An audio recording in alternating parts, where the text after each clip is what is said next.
ایک بادشاہ گزرا ہے ایران کا، بہت بڑا رئیس تھا. ایک اور دوسرے بادشاہ نے، اس کا نام مکران شاہ تھا، اس نے اس بادشاہ سے جنگ کی.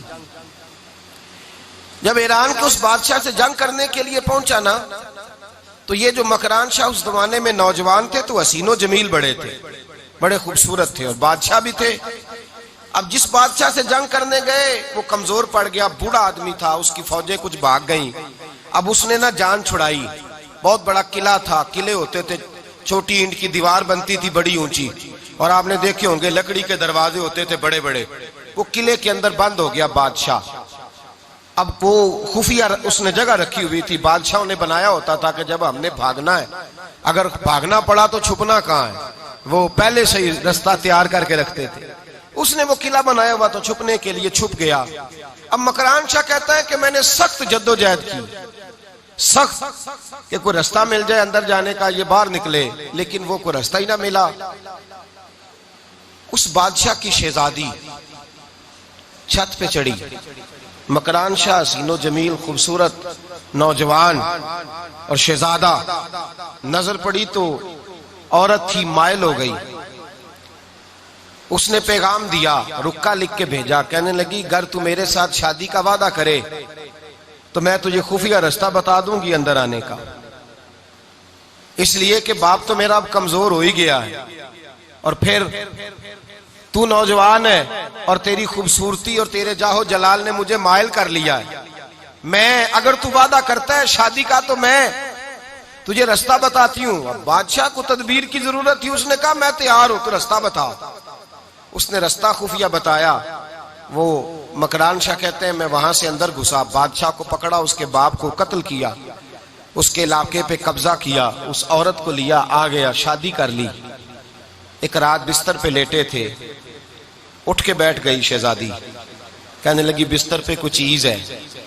اس نے کہا کچھ بھی نہیں، میں نے خود دیکھ کر بچھایا. کہا نہیں کچھ ہے.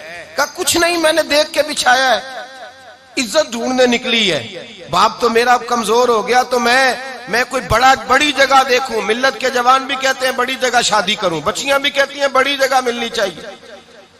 غریب آدمی عزت کرتا ہے، کمزور آدمی عزت کرتا ہے.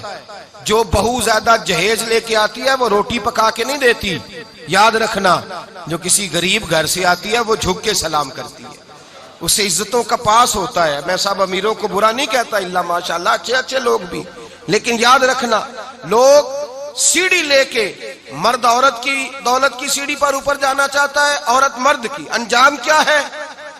لیٹے ہوا ہے بادشاہ بستر پر. بیوی کہنے لگی کچھ ہے. کہنے لگا میں نے جھاڑ کے دیکھا ہے، کوئی شے نہیں. لگا ہے کوئی چیز.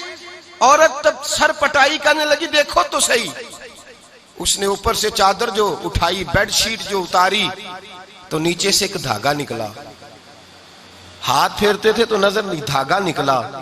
کہنے لگا تو اتنی نازک مزاج ہے کہ ایک دھاگا نہیں برداشت ہوا. تو کہنے لگی میرا باپ مجھ سے بڑا پیار کرتا تھا، بڑی محبت کرتا تھا. 4 کنیزائیں تھیں. وہ کہتا تھا میری بیٹی جب بستر پہ سوئے تو چادر میں بال نہیں ہونا چاہیے، اسے تکلیف ہوتی ہے. بڑا پیار کرتا تھا، محبت کرتا تھا. تو میرا بستر وہ بڑا کھینچ کھینچ کے بچھایا کرتی تھی. اس لیے تو میں نے جب باپ کمزور ہوا تو میں نے کہا میں بغیر دولت اور ثروت اور حکومت کے رہ نہیں سکتی، تو میں تبھی تو تیرے پاس آ گئی. بادشاہ نے کہا اٹھ ذرا میرے بستر سے، باہر آ. جب باہر اس کو لایا تو غلام سے کہنے لگا اس کے بال گھوڑے کے ساتھ باندھ لو اور اس کو کھینچو، اتنا کھینچو کہ سارے شہر میں گھماؤ رات کے وقت، اور جب مر جائے ہڈیاں ٹوٹ جائیں تو مجھے خبر دینا. شہزادی پلٹ کے آئی، کہنے لگی میری غلطی کیا ہے؟ کہنے لگا مجھے تو آج سمجھ آئی ہے، تو عزت ڈھونڈنے نکلی ہے. جو باپ 4 کنیزیں تیرے سرانے کھڑے کرتا تھا، جب تو اس کی وفادار نہیں نکلی تو میری کیسے وفادار بنے گی؟